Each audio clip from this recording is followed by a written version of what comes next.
Appeal കോടതിയുടെ അനുകൂല ഉത്തരവിന് പിന്നാലെ താരിഫ് നയങ്ങൾ കൂടുതൽ ശക്തമാക്കി യുഎസ് പ്രസിഡന്റ് ഡൊണാൾഡ് ട്രംപ്.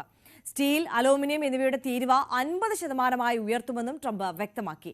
ചൈനയെ രൂക്ഷമായി വിമർശിച്ചുകൊണ്ടായിരുന്നു പ്രഖ്യാപനം. ഹർഷത്തുൽ ഷംന ചേരുകയാണ് കൂടുതൽ വിവരങ്ങളുമായി. ഷംന, ഗുഡ് മോർണിംഗ്, പറയൂ വിശദാംശങ്ങൾ. Arya, good morning. കഴിഞ്ഞ ദിവസമാണ് US കോടതിയുടെ വിധി വന്നത്. അതായത് ട്രംപ് അധികാരങ്ങൾ ലംഘിച്ചുകൊണ്ട് അധികാര പരിധി മറികടന്നുകൊണ്ടാണ് താരിഫ് നയങ്ങൾ പ്രഖ്യാപിച്ചത്. അത് അംഗീകരിക്കാനാവില്ല എന്ന് പറഞ്ഞുകൊണ്ട് US കോടതി ശക്തമായി ട്രംപിന് തിരിച്ചടി നൽകിയിരുന്നു. പിന്നീട് അതിനുശേഷമാണ് ഫെഡറൽ കോടതിയിൽ ട്രംപ് അപ്പീലുമായി പോകുന്നതും. അങ്ങനെ പരമോന്നത കോടതി ട്രംപിന് വീണ്ടും ഈ താരിഫിന് അധികാരം നൽകുകയായിരുന്നു.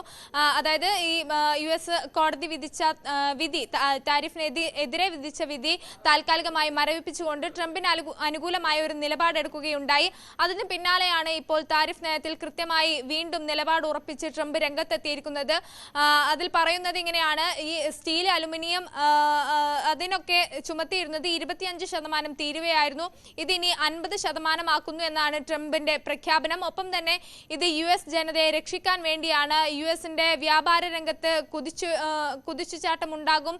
ഇതോടുകൂടി US ജനതയെ രക്ഷിക്കാൻ വേണ്ടി മാത്രമാണ് ഈ തീരുമാനം എന്നാണ് ട്രംപിന്റെ പ്രഖ്യാപനം. ഒപ്പം തന്നെ ഇതിൽ ചൈനയ്ക്കെതിരെ രൂക്ഷ വിമർശനം കൂടി ട്രംപ് നടത്തുന്നുണ്ട്.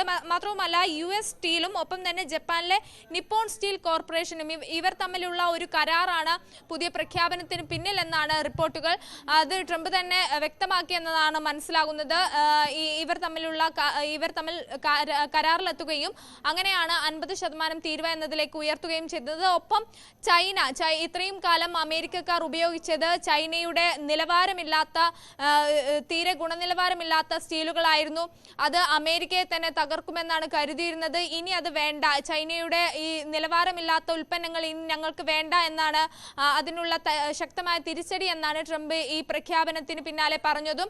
എന്തായാലും ചൈനയ്ക്ക് രൂക്ഷ വിമർശനവുമായി എത്തിയ ട്രംപ് അങ്ങനെ താരിഫ് നയത്തിൽ വീണ്ടും ഉറച്ചു നിൽക്കുന്നു എന്നതാണ് റിപ്പോർട്ടുകൾ. ഒപ്പം തന്നെ വരും ദിവസങ്ങളിൽ തന്നെ ഇത് പൂർണ്ണമായും നിലവിൽ വരുമെന്നാണ് പ്രതീക്ഷിക്കുന്നത്. കാരണം ഈ US കോടതിയുടെ വിധി ഉണ്ടായപ്പോൾ, ട്രംപിനെതിരെ വിധി ഉണ്ടായപ്പോൾ ഈ അപ്പീൽ കോടതിയിൽ ട്രംപ് വ്യക്തമാക്കിയത് ഇങ്ങനെയാണ്: അതായത് ഈ താരിഫ് നയങ്ങൾ കാണിച്ചാണ് പല സംഘർഷങ്ങളും താൻ ഒഴിവാക്കിയത്.